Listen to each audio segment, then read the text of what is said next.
ಪ್ರಜ್ವಲ್ ರೇವಣ್ಣ ವಿಚಾರ ತಗೊಂಡಾಗ ಬಹಳ ಒಂದು ಹೀನವಾದ ಕೃತ್ಯ ಅನಿಸುತ್ತೆ. ನಾವು ಕರ್ನಾಟಕದಲ್ಲಿದ್ದೀರಾ, ಇಲ್ಲ ನಾವು ಭಾರತ ದೇಶದಲ್ಲಿದ್ದೀರಾ, ಇಲ್ಲಾಂದರೆ ಬೇರೆ ಯಾವುದನ್ನ ಒಂದು ಇಸ್ಲಾಮಿಕ್ ಕಂಟ್ರಿಲಿದ್ದೀರಾ ಅನ್ನೋದು ನಾವು ಯೋಚನೆ ಮಾಡಬೇಕಾಗುತ್ತೆ.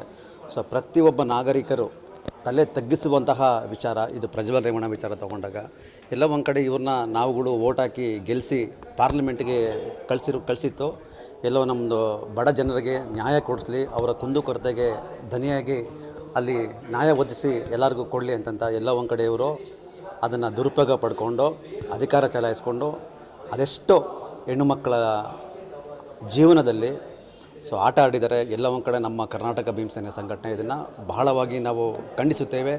ಅದು ಯಾರೇ ಆಗಿರಲಿ ಸರ್, ನಾನ್ ಪೊಲಿಟಿಕಲ್ ಆರ್ಗನೈಸೇಷನ್ ನಮ್ಮ ಸಂಘಟನೆ ಕರ್ನಾಟಕ ಭೀಮಸೇನೆ ಸಂಘಟನೆ, ಅದು ಯಾರೇ ಆಗಿರಲಿ, BJP ಆಗಿರಲಿ, JDS ಆಗಿರಲಿ, ಕಾಂಗ್ರೆಸ್ ಆಗಿರಲಿ, ಯಾರೇ ಆಗಿರಲಿ, ಇಂತಹ ಒಂದು ಹೀನಾಯವಾದ ಕೃತ್ಯವನ್ನು ನಮ್ಮ ಕರ್ನಾಟಕ ಭೀಮಸೇನೆ ಸಂಘಟನೆಯಿಂದ ನಾವು ಬಹಳ ಖಂಡಿಸುತ್ತೇವೆ.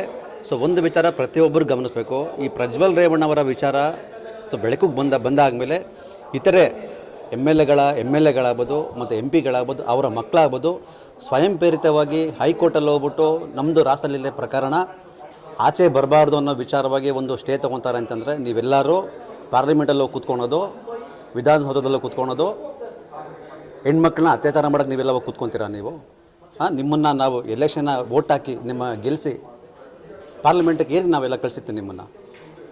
ಪ್ರತಿಯೊಬ್ಬರು ಯೋಚನೆ ಮಾಡಬೇಕಾಗುತ್ತೆ. ಎಲ್ಲ ನಾಗರಿಕ ಬಂಧುಗಳೇ ದಯಮಾಡಿ ಯೋಚನೆ ಮಾಡಬೇಕು.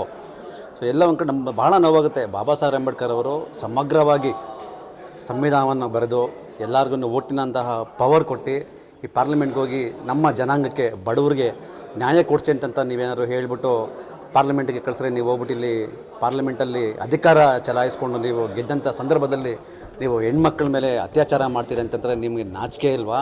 ನಿಮಗೆ ಮಾನ ಮರ್ಯಾದೆ ಇಲ್ವಾ? ನಿಮ್ಮ ಮನೆಯಲ್ಲೂ ಹೆಣ್ಮಕ್ಳಿಲ್ವಾ? ನಿಮ್ಮ ಮನೆಯಲ್ಲಿ ತಾಯಿ ಇಲ್ವಾ? ನಿಮ್ಮ ಮನೆಯಲ್ಲಿ ಮಡದಿ ಇಲ್ವಾ? ಪ್ರತಿಯೊಬ್ಬರು ಯೋಚನೆ ಮಾಡಬೇಕಾಗುತ್ತೆ. ಒಂದು ಅಜ್ಜಿ ವಯಸ್ಸಿನಂತಹ ಒಂದು ಅಜ್ಜಿ ಮೇಲೆ ನೀವು ಬಲಾತ್ಕಾರ ಮಾಡ್ತೀರಾ, ಆಕೆ ಹತ್ಕೊಂಡು ಸಹ ನೀವು ಬಿಡೋದಿಲ್ಲ, ಬಲಾತ್ಕಾರ ಮಾಡ್ತೀರಾ ಅಂತಂದರೆ ನಿಮ್ಮ ಒಂದು ಆ ಹೇಸಿಗೆತನನ, ನಿಮ್ಮ ಒಂದು ಕುಟುಂಬತನನ ನಾವೆಲ್ಲರೂ ಯೋಚನೆ ಮಾಡಬೇಕಾಗುತ್ತೆ.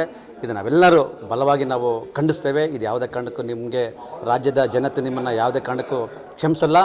ಮುಂದಿನ ದಿನಗಳಲ್ಲಿ ನಾವೆಲ್ಲರೂ ನಿಮಗೆ ತಕ್ಕ ಉತ್ತರ ಕೊಡುವಂತಹ ನಾವು ಕೆಲಸ ನಾವು ಮಾಡ್ತೇವೆ. ಯಾವ ರೀತಿ ಶಿಕ್ಷೆ ಆಗಬೇಕು ಅಂತ ಸರ್, ಯಾವ ರೀತಿ ಶಿಕ್ಷೆ ಅಂತಂದರೆ ಕಾನೂನು ರೀತಿಯಲ್ಲಿ ಶಿಕ್ಷೆ ಆಗಲೇಬೇಕು. ಯಾಕಂದರೆ ನಮ್ಮಲ್ಲಿ ಬಲವಾದ ಬಾಬಾ ಸಾಹೇಬ್ ಅಂಬೇಡ್ಕರ್ ಅವರು ಬರೆದಂತಹ ಕಾನೂನಲ್ಲಿ ಎಲ್ಲ ಒಂದು IPC ಸೆಕ್ಷನ್ ಅಡಿಯಲ್ಲಿ ಪ್ರತಿಯೊಂದು ಕಾನೂನಿದೆ. ಆ ಒಂದು IPC ಸೆಕ್ಷನ್ಗಳನ್ನು ಇವರು ಯಾರಿವಾಗ ಇರುವಂತಹ ಕೆಲವು ಅಧಿಕಾರಿಗಳು ಅದನ್ನು ದುರುಪಯೋಗ ಪಡಿಸ್ಕೊತಾ ಇದ್ದಾರೆ. ಇದೇ ಒಂದು ಕೆಲಸನ ಸಾಮಾಜಿಕ ಯಾವುದಾರೊಬ್ಬ ನಾರ್ಮಲ್ ವ್ಯಕ್ತಿ ಆಗಿದ್ದರೆ, ಈ ವ್ಯಕ್ತಿಗೆ ಕೆಲಸ ಮಾಡಿದರೆ ಅದನ್ನು ಯಾರು ಸುಮ್ಮನೆ ಇರ್ತಾಯಿದ್ರು? ಇಷ್ಟೊತ್ತಿಗೆ ಅವನ್ನ ಅರೆಸ್ಟ್ ಮಾಡಿ ಅವ್ನಿಗೆ ಏನು ಬೇಕೋ ತೊಂದರೆ ಕೊಟ್ಟು ಅವನಿಗೆ ಬೇಡಿ ಹಾಕಿ ಇಡೀ ಜನ ನೋಡೋಂಥ ಕೆಲಸ ಮಾಡ್ತಾಯಿದ್ರು. ಅದೇ ಒಬ್ಬ ರೇವಣ್ಣ ಆಗ್ಬೋದು, ರೇವಣ್ಣನ ಮಗ ಆಗ್ಬೋದು, ಈ ಒಂದು ಹೇಸಿಗೆ ತಿನ್ನೋಂಥ ಕೆಲಸ ಮಾಡ್ತಿದ್ದಾರೆ. ಇಷ್ಟು ದಿನ ರಾಜ್ಯ ಸರ್ಕಾರ ನೋಡ್ಕೊಂಡು ಯಾಕೆ ಸುಮ್ಮನೆ ಇದೆ? ಅವನು ವಿದೇಶಕ್ಕೆ ಹೋಗಿರ್ಬೋದು, ಆದರೆ ವಿದೇಶದಲ್ಲೇ ಅವನ್ನ ಅರೆಸ್ಟ್ ಮಾಡಿ ಕರ್ಕೊಂಬರುವಂತಹ ಕಾನೂನನ್ನ ಬಾಬಾ ಸಾಹೇಬ್ ಅಂಬೇಡ್ಕರ್ ಅವರು ನಮಗೆ ಸಮಗ್ರವಾಗಿ ಬರೆದಿದ್ದಾರೆ. ಅದನ್ನು ಪ್ರತಿಯೊಬ್ಬರು ಅರ್ಥಕೊಂಡು ಆದಷ್ಟು ಬೇಗ ಅವನ್ನ ಬಂಧನೆ ಮಾಡಬೇಕು, ಸಮಾಜಕ್ಕೆ ಒಂದು ನ್ಯಾಯ ಕೊಡಿಸ್ಬೇಕು ಅಂತ ಈ ಮೂಲಕ ಸಂಘಟನೆ ವತಿಯಿಂದ ನಾವು ಕೇಳ್ಕೊತಾರೆ. ಶಂಕರ ರಾಮಲಿಂಗಯ್ಯ, ಕರ್ನಾಟಕ ಭೀಮಸೇನೆ ಸಂಸ್ಥಾಪಕ ರಾಜ್ಯಾಧ್ಯಕ್ಷರು.